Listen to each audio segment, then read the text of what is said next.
With Formative, educators can make daily instruction and assessment more interactive and responsive to the needs of every learner. To get started, access your Formative account. Visit app.formative.com. From the login page, choose your preferred single sign-on method. Your classes may have already been imported by your administrators, in which case you'll see them listed on your classes page. If you don't see any auto-imported classes, simply click the Create Plus button in the top right of the classes page to import an external roster.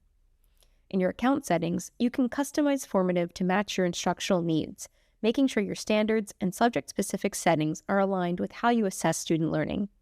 Access account settings by clicking your profile picture or initials in the bottom left corner of your Formative account and select Settings. Adding your subject and grade level standards to your Formative account will ensure that you can tag questions to the specific standards you teach and later track student progress by standard. You can add more than one set of standards to your account if you teach multiple subjects or grade levels.